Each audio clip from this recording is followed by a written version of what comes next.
This is where I'm kind of like, what is the definition of hide and seek? Right.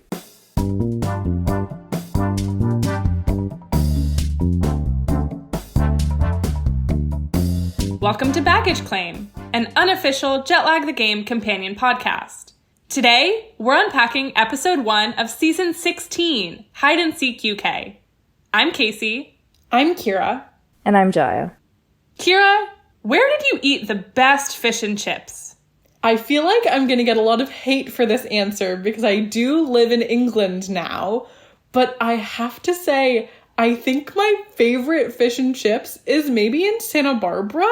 Ooh. It's in Southern California, and there's a fish and chips place that's right on the beach, but I just feel like it is delicious fish and chips. Jaya, what about you? And how much vinegar would you put on there? I must admit that I have never had fish and chips. I was raised completely vegetarian, and so, of course, never tried it. And then when I was in my era a few years ago of trying different things, I simply have never liked a fish. I just don't enjoy them. And so I figured if someone else that I'm with at some point gets fish and chips, I'll take a bite. I'll give it a good shot. But it doesn't sound like it's for me.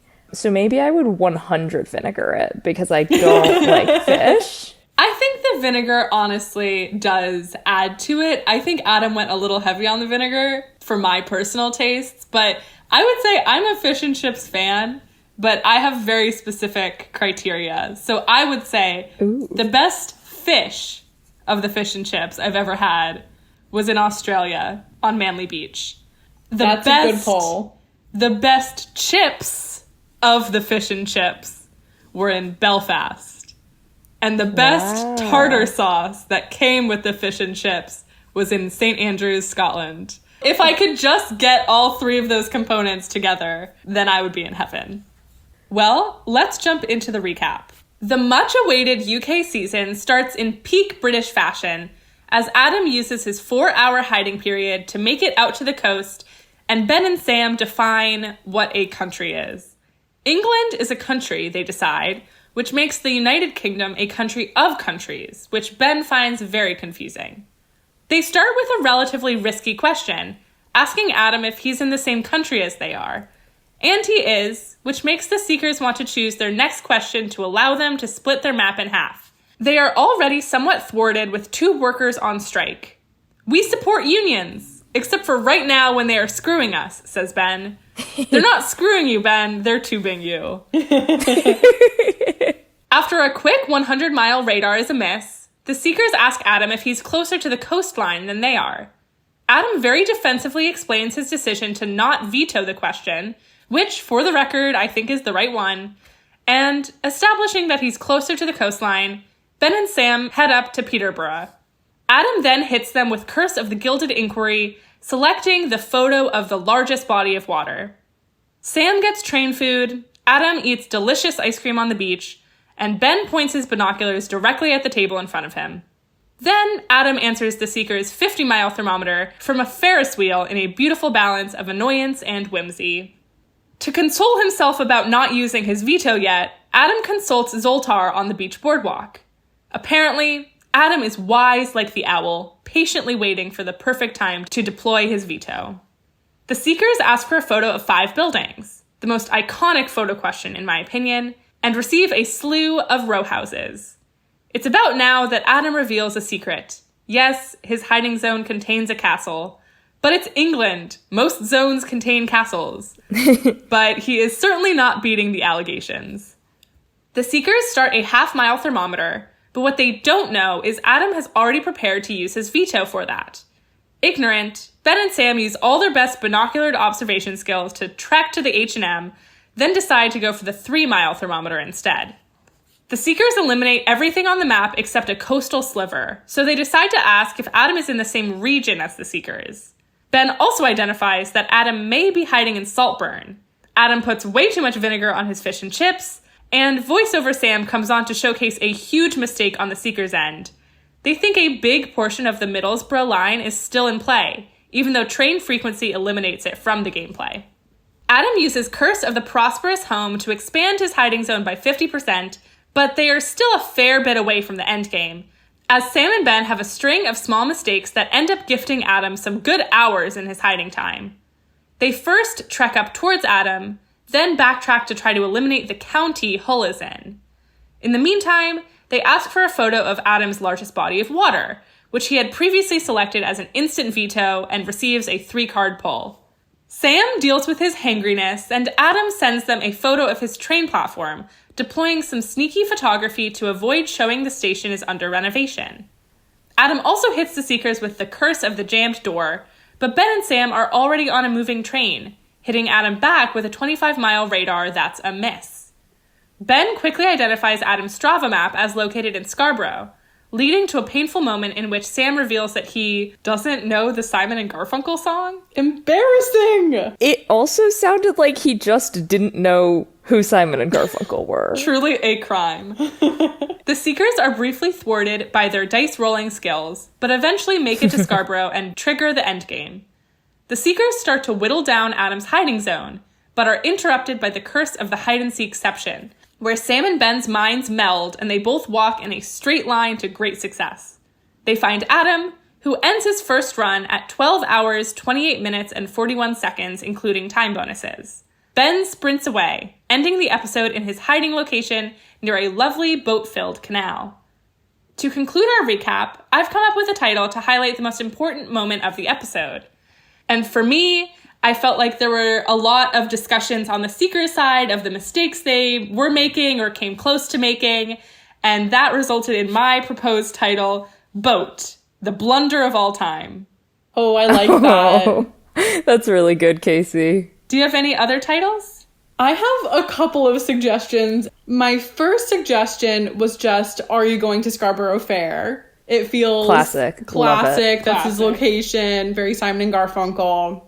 My next suggestion was a parliament of wise owls, sort of referencing Adam's Zoltar moment, and also because a group of owls is a parliament and we're in the UK, sort of playing into that. I kind of love that, Kira. And my last suggestion is just a silly one, which is also playing into Scarborough Fair. I had the suggestion of Samben and Garfadam. That's like the worst thing you've ever said out loud. But I love it. That's great because it makes Adam sound like Garfield. I would like to propose a couple of classics. First, just Hider, I Hardly Know Her, and Seeker, I Hardly Know Her. They have to be Classic. said. And the second one, would you like some salt for that burn? I love that. I really love that. Well, with that, I will pass things over to Kira. Thanks, Casey. Welcome back to the Strat Chat, our segment where we break down the strategy and gameplay of the episode. Listen, the boys are no stranger to hide and seek, and it shows. I thought this was an extremely strategic episode on both sides. I thought the Seekers asked really smart questions. I thought Adam did a great job answering the questions and deploying his cards. And I thought they all did a really good job of explaining their thought processes, both in the episode itself and on the layover. I do have a couple of points that I want us to dig into, though. First, I want to talk about the Seeker strategy of cutting the area in half versus trying to get directionality. This dichotomy came up a couple of times in this episode.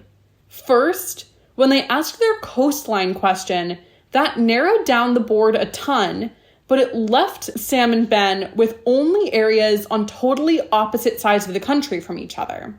And then even as they narrowed in on the northeast coast of England, there were still some moments where they eliminated the area right around where they were, leaving possible stations in multiple directions. How well do you think Sam and Ben balanced cutting the board in half versus giving themselves a clear next direction to move in?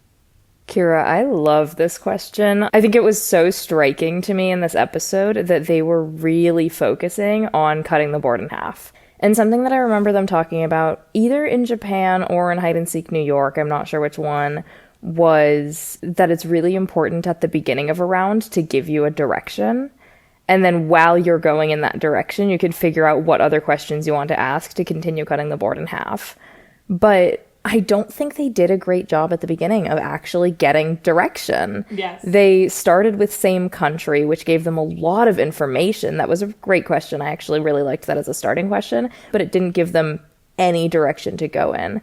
I think it kind of makes sense to start with thermometers usually, because that will cut the board in half very clearly, and in a way that tells you which direction to go in. I also really liked the coastline question, and it had a lot of potential to give them direction, because if he had been farther from the coast, they would have known pretty much where inland they had to go. But because he was exactly on the coast, it simply gave them two very clear directions that he could have been in either one, and they really had no inclination towards either.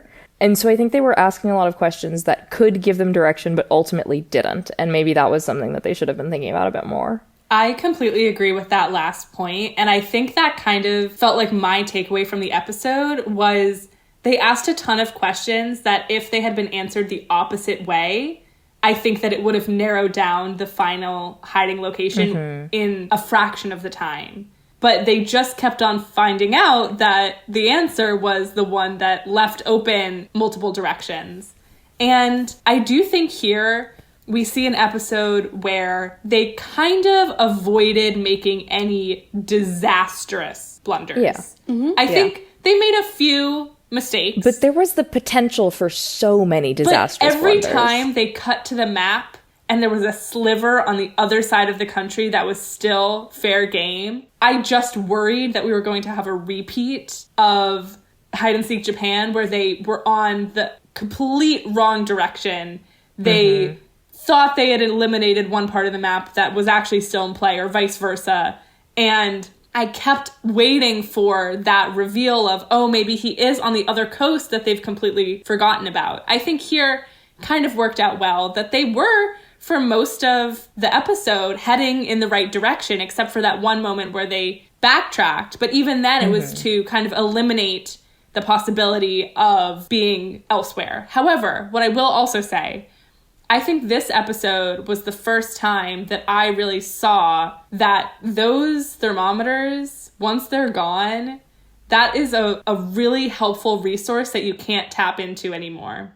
I think we saw the beginning hint of this in Hide and Seek New York, where vetoing a really short, easy thermometer made it difficult for the seekers, because then they had to spend more time and go further than they wanted with the longer thermometer. But here we see them pretty quickly kind of going through the different thermometers, not allowing themselves a ton of leeway there. And especially because that coastline question, which I am not against them asking, but I think that just leaving open those different directions did make it difficult. I do think there wouldn't have been a better location for them to ask the coastline question, though. Because, I mean, of course, the measuring questions are dependent on the seeker's current location. And once they started moving, they were either going to be closer or farther from the coast. And so that question wouldn't have cut the map in half with either answer. And so I do think that it was the best time to ask it. They just didn't have any direction at that point. And so perhaps they should have gotten some direction and then asked it, or asked it and then really focused in on figuring out which side to go to with, like, a thermometer to cut the country left-right. I think it is also worth noting that maybe as a result of just playing a lot of jet lag games and specifically hide and seek together before, it felt like Sam and Ben were able to make bigger swings based on vibe. So in the beginning, yes, they hadn't eliminated the Penzance, as they call it, but they had a pretty strong inclination that Adam wouldn't have hidden there, which I do think is interesting. And I wonder if we're going to start seeing more reverse psychology with the hider choosing their location, because it felt like Sam and Ben kept making 50-50 decisions, and they tended to be right about what direction to go. They ended up deciding to go up to Peterborough, even though there was that Norwich area that was still in play, just because they really didn't think that Adam would go there. And so it's interesting to see these more YOLO type runs that are working out just because they understand the gameplay mechanics that the hider is likely to be playing into. I do fear that these vibes-based guesses based on, say, where Adam would go, even though they worked out well in this episode, I fear that these vibes-based guesses are going to be the new, they couldn't have gotten here in time, and they're just going to continually screw themselves over with them later in the season. Well, something that I was thinking about, kind of relating to both of those points, was if there's a way that the hider could really use that against the seekers. And one thing that I'm interested in, if it would ever make sense to do, I think we've seen it to a certain extent, but a lot of times, you know, in this game, they have a 4-hour hiding period. I think we could expect to see they might try to use that full 4 hours. But is there ever a possibility where it makes sense to really go like an hour away and just really get to a very specific, tricky place that is closer to where the seekers are starting out, and banking on the fact that they might be thinking, how far can the hider really get, and have that mentality? I don't know if that would ever make sense. I really like that idea, but I do think that what they talked about, I think in Hide and Seek Japan, would come up again, where you usually want to go to the end of the possible areas that you could have gone to because it's easiest for the seekers to eliminate the area close to them first.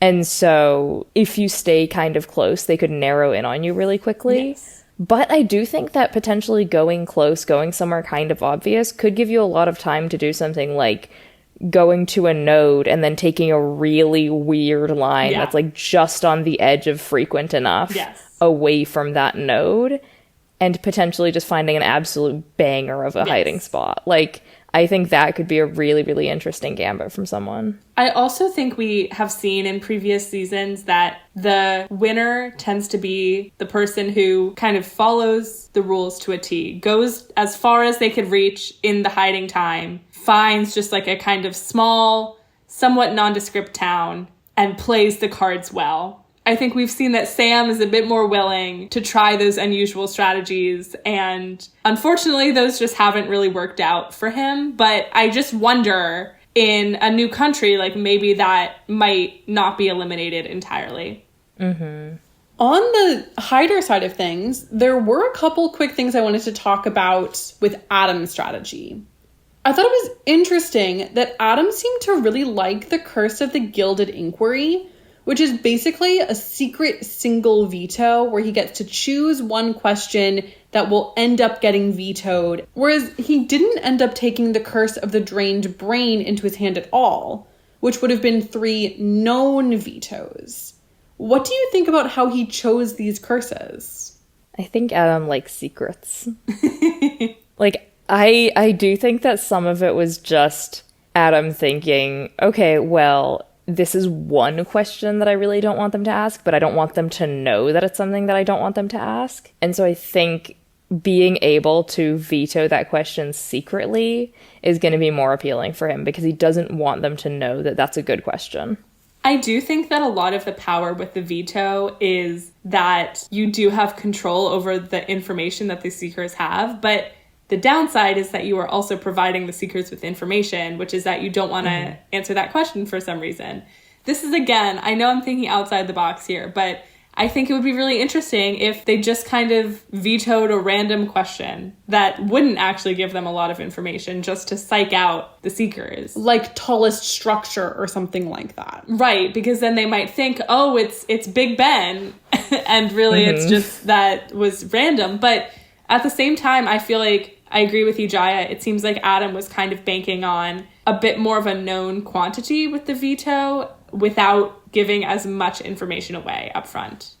The other thing that I wanted to talk about was with Adam's final hiding spot. So Adam chose to use the Curse of the Prosperous Home, which increased the size of his hiding zone by 50%. And then a little while after casting the curse, he decided to hide on a nondescript street just to make sure that any photo questions or trace of the nearest street wouldn't give him away immediately. What do you both think of this hiding strategy? Should he have looked into hiding spots before casting the Curse of the Prosperous Home? Or do you think that's always a guaranteed way to make the end game a little harder? I don't know that we really saw the Seekers being too fussed with the expansion of the hiding zone. We see that Adam actually casts that curse with hours and hours before entering the end game, when I think that was even when Sam and Ben were still kind of heading the other way. And we see that Sam and Ben kind of take that in stride and clock that that's happening. But at least in the footage we see of the end game, it doesn't seem like they are particularly overwhelmed by the increased size. That being said, I do think that it feels like a pretty strong curse, and I can't really envision a reason why it would be more strategic to not cast it, unless maybe you're going up against like a huge time bonus or something when you're selecting cards. I think it's more that Adam maybe could have squeezed even more value out of this use of the curse. I think he went with a pretty solid, known endgame strategy, but it seems like they didn't even really ask a ton of like photo. I mean, they asked the trace the street and the photo of himself, but it felt like those things actually weren't entirely more confusing in where he was than anywhere else. I agree with you. And I think about the prosperous home, I can come up with absolutely no ways that it would make your end game worse. It would either have no impact or make it better. And so I do think it is often going to be worth it to play it. I really like this curse. I think it's super interesting.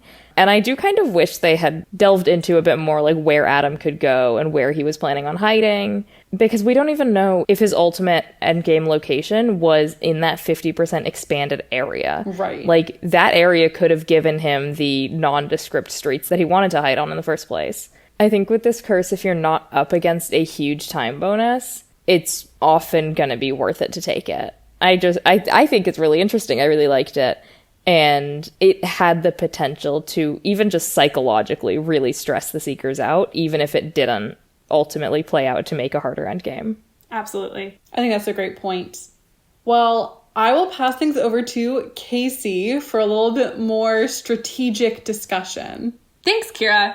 Welcome to a segment we're calling Jetlag AU, where we discuss what might have happened if the world of the game was just a little different. In the layover, Adam talks about how he was debating between a couple of hiding options, including going to the Welsh border. If he hid there, he would have been able to pop back and forth across the border to be sneaky about how to answer any given question. While we don't know for sure that this strategy won't be used in later episodes, let's explore the magical alternate universe in which Adam takes the plunge and hides along the border of England and Wales in his first run. How do you see this strategy playing out?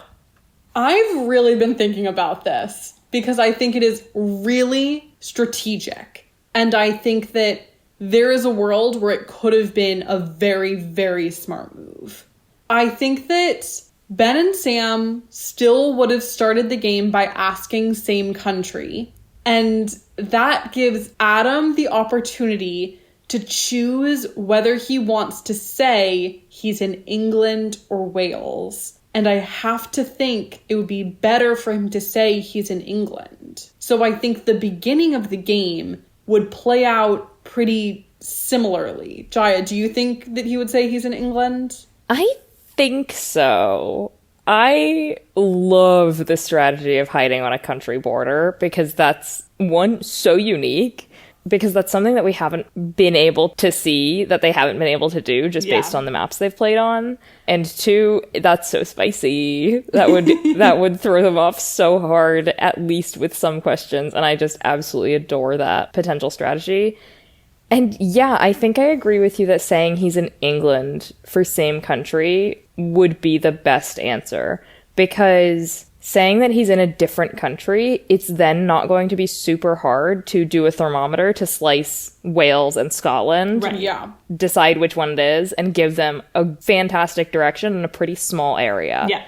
Maybe it's just my American showing that I'm saying Wales is small and Scotland is small, but also all of them are small. Well, but especially the area that he would have actually been able to reach in those 4 hours. I think as soon as you know which of those other countries he's in, that's a really small area. Yes. And so saying that he's in England leaves him with the most area that he could have feasibly gotten to and the least amount of direction. How do you see this playing out past that first question? Ooh. Well, okay. They would ask same country still, and they would get the same answer. So what are the next questions that they asked, and when would it diverge? Because then it would be 100-mile radar, which I guess I don't know exactly where he would have hidden on the border. Probably a miss again. It would give some amount of information. I think the big way it would diverge is coastline, where most likely he would be further from the coast. Where's Wales? I don't think so. I think he would still be... I think he might still be closer to the coast. I'm pulling up Google Maps. I zoomed out far enough on Google Maps that it showed me the moon. Give me one second. Oh, no, London is pretty close to the coast. Yeah. But a lot of Wales is also extremely close to the coast. I think it depends. If he's kind of here in this little corner... Sorry, no one can see this. If he's in... Like the Gloucester corner, like the Newport if he's corner. at the very southern tip of the Welsh border, I think he's closer to the coastline. He might still, And I mean, he managed to get up towards like the Hull area and past Leeds. That's true. So he could have potentially gotten close to the northern border as well. I think the middle border is what he would struggle to go to. So I do think most train lines would lead him to be closer to the coastline. In which case, it's interesting because then wouldn't he end up in one of the slivers that isn't eliminated? He would have ended up in a sliver. So then... That would have been spicy. So then that would have been kind of wild goose chase area where Ben and Sam would think that they know where they're going because they would be going to the regions with the most cities next to each other and the big hubs. But if Adam could just make himself seem like he's in a bigger place or he's in a generic town, I guess eventually there would be a thermometer that would tell them whether he was north or south. Yeah. And so if he was in that southern part of the border, that would send Sam and Ben at least west. Yeah. That would be the Welsh border and also the Peninsula. And if he's in the northern Welsh border, then that would also get split on the east-west. So maybe it would have been pretty similar. I mean, I guess I don't know enough about Welsh architecture to know whether there's anything he could have done that's tricky with buildings or any of the photo questions. I mean, I do, now I'm thinking back, would it have been better if he said he was not in England? But no, I still think it would have been better for him to say he's in England because there's more available space that they would need to eliminate. Maybe this isn't as OP as I thought it would. I mean, I think it still would have been a strong strategy. But when I first heard this on the layover, I was like, oh, this would be a slam dunk. Yeah. I mean, I think it wouldn't have diverged too far until that 50-mile thermometer from the Ferris wheel, where they were trying to split the country east and west, and they mostly got it. Because then after that thermometer, they would have known, okay, we need to go west. But they still, like you said, they would have had a good amount of area that could be west. Like, he could have been in Wales or at the Welsh border, but he also could have been, like, farther north by, like, Liverpool or something. Right. And then the Peninsula, the Pirates of Peninsula. Yeah, so I still kind of think it would be a slam dunk, at least until that 50-mile thermometer, which means that maybe I do, in fact, agree with you that it wouldn't be too different. But I just think it would have been an extraordinarily fun way to do it. Like, because imagine if they had gotten super deep into the game and then asked same county. Right. And he can hop over a county border, too. That is interesting. That's so powerful. And I really think that so much of the benefit there is just in confusing. Like, I think that we see in previous seasons, as soon as the Seekers get completely confused and they lose faith in the work that they've done up until that point, then you are cooking with gas. But again, I will say we don't know for sure that this strategy doesn't come into play. So we will be interested to see if they do something similar. But with that, I will pass things over to Jaya for our game. Thanks, Casey. At the beginning of the previous season, Tag All-Stars, we played a game about world record games of tag. And I really enjoyed researching for that. So today, I'm presenting you with a game about world record games of hide and seek. Ooh. Welcome to the train of truths. Sometimes the train of lies is which one is true and which one is a lie. So, I guess, feeding into that inconsistency, this one's going to be the train of truths. Evil. First, the highest altitude game of hide and seek ever was played at Mount Everest Base Camp at 5,364 meters altitude, or 17,600 feet. Too high. Too high. This happened when a well-known and pretty highly regarded Canadian team was stuck at base camp for a month waiting for an attempt to summit.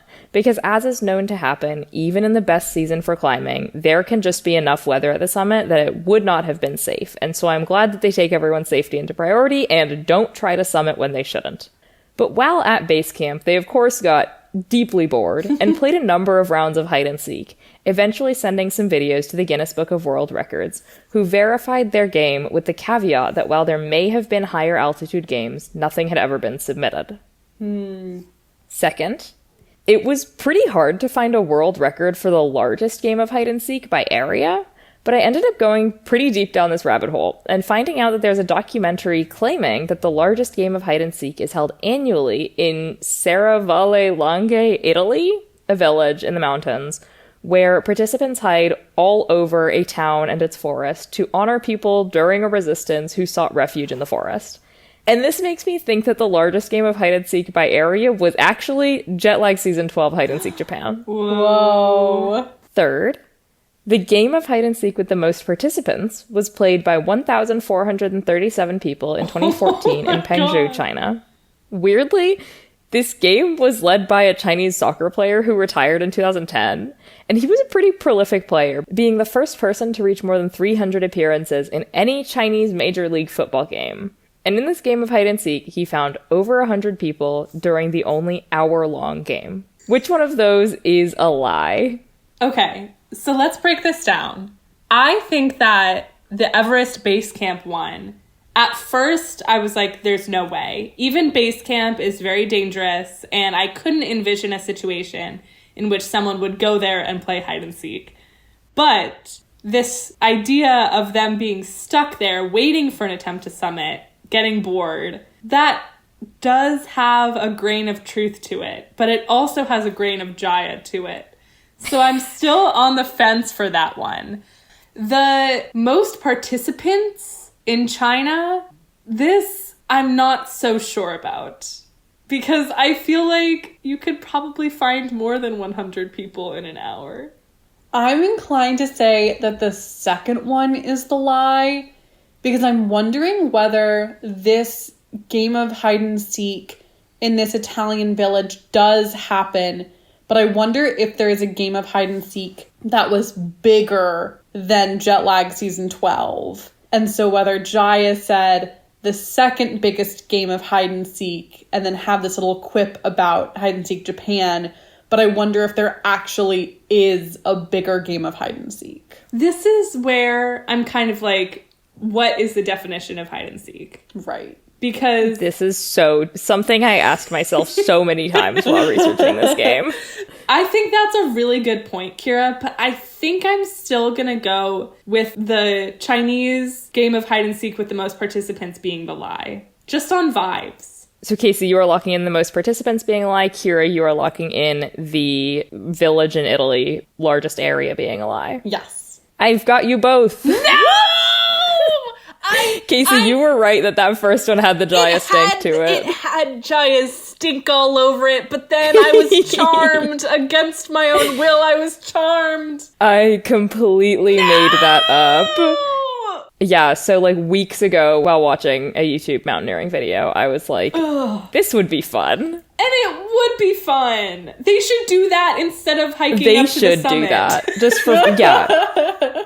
The second train car on this train of truths for the largest game of hide and seek by area, I could be totally wrong and have missed something, but I couldn't find anything declaring itself as the largest game by area besides this like mini documentary called The True Story of the World's Biggest Game of Hide and Seek. That's wild. Which is about a village in Italy. So maybe it is Jetlag Season 12, but maybe I'm wrong. And the third one, that is the largest game of hide and seek by participants. It was led by a soccer player, and weirdly, it only had 1,400 people in it, which I thought was pretty small because the largest game of tag was like 10,000. And there have been some British people who tried to break this record that I saw articles about, and nobody's succeeded. They keep getting to like 1,000 people for a game of hide and seek, and that's it. Great job, guys. You've been bamboozled. And with that, Casey, I'll pass it back to you. Thanks, Jaya. You're so tricky. Well, this was a banger of an opening to the season, so let's move into our rose, bud, and thorns. Kira, do you want to get us started? Sure. My rose is I love hide and seek. I think it is such a great format, and I love seeing all the players be so good at it. Specifically, I think it's really fun seeing the seeker start to plan multiple questions in advance.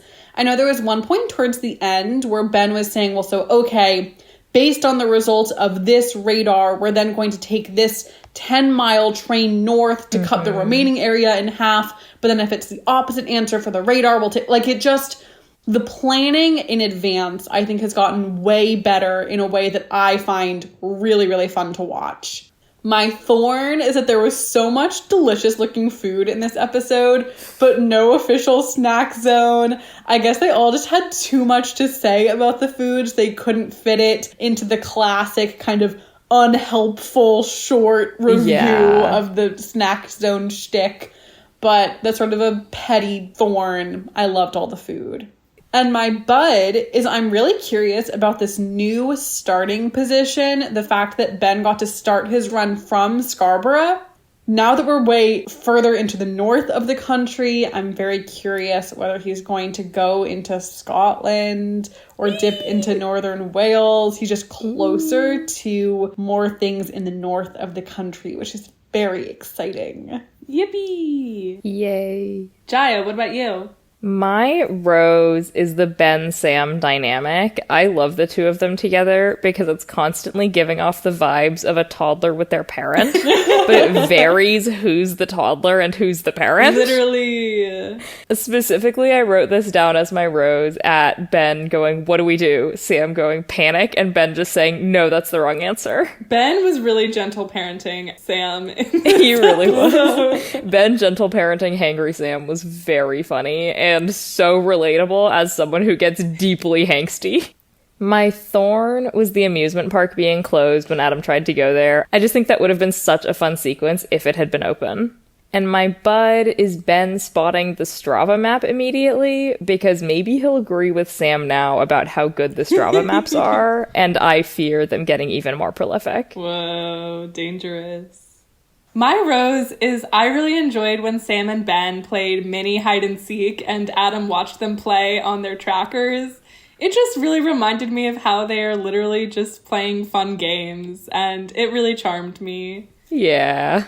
My thorn, however, is when Ben and Sam got yelled at when trying to board the train. Oh my god. I would have literally broken down in tears on the platform, and watching it was so stressful. It was scary. I would have simply sweating. cried.